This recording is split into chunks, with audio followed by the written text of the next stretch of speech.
Good morning. It's Monday morning. Today we read from Acts 22, where are we? 22 through 29. Okay?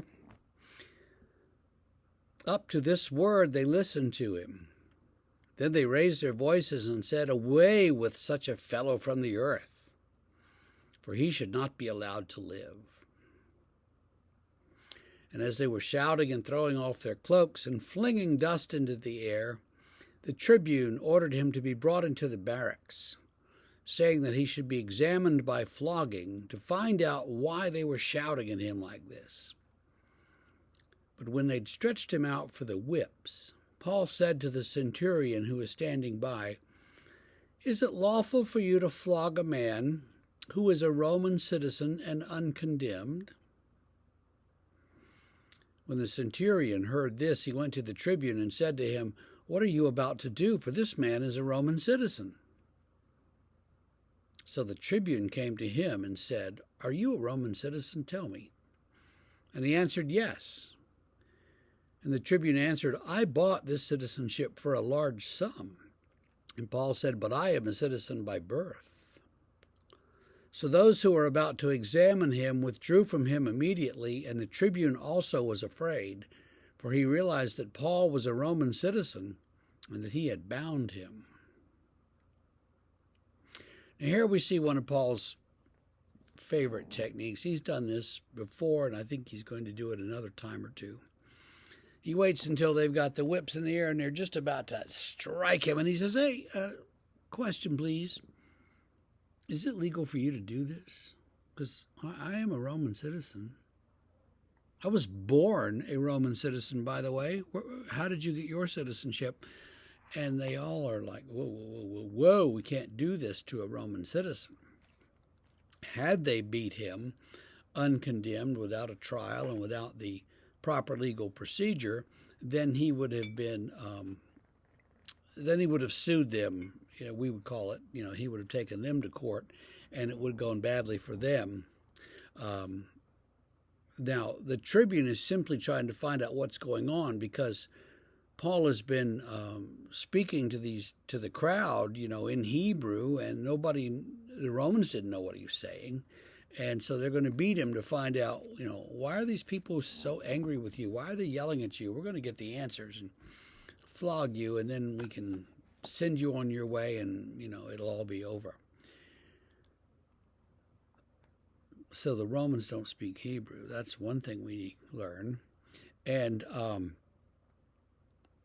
but they understand the Roman law, and they understand the Roman citizenship.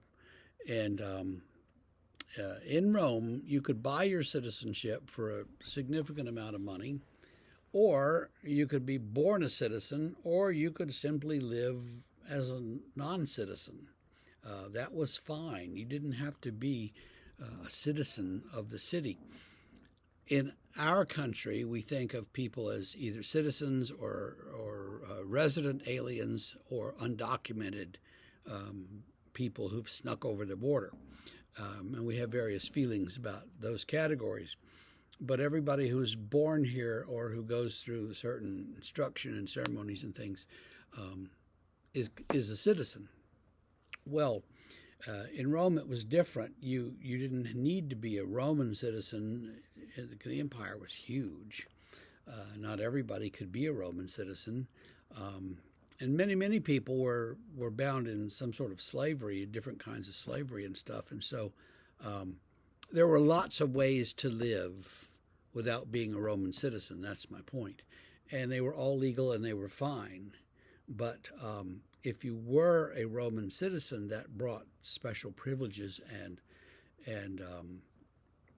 one of those privileges was that you'd be treated a certain way, and that you'd be treated a certain way in court.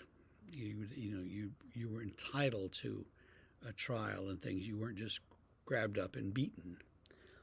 That's one of the problems in the United States today. A lot of the in some places here and there, we see that police are not treating everyone the same. And so black people are being beaten or, harassed or killed because it's said because of their race, and not afforded the privileges and the rights that everyone else gets. And so they're treated differently. And that's a problem because we don't have this kind of tiered citizenship in this country. And that's so that's something else that sort of peeks at us from behind the curtain here, and we have to cope with in our own lives. And it's not an easy thing to fix, but at least we're aware of it. And for many years we weren't aware of it or paid no attention to it. We being the let's call it the white ruling class, us. And so things are improving slowly and slightly, but they are getting better. And let's hope that they continue. Well, so tomorrow we'll look at Paul on trial before the council in Jerusalem, where the tribune takes him, and we'll see what happens next. Have a great day, and see you tomorrow.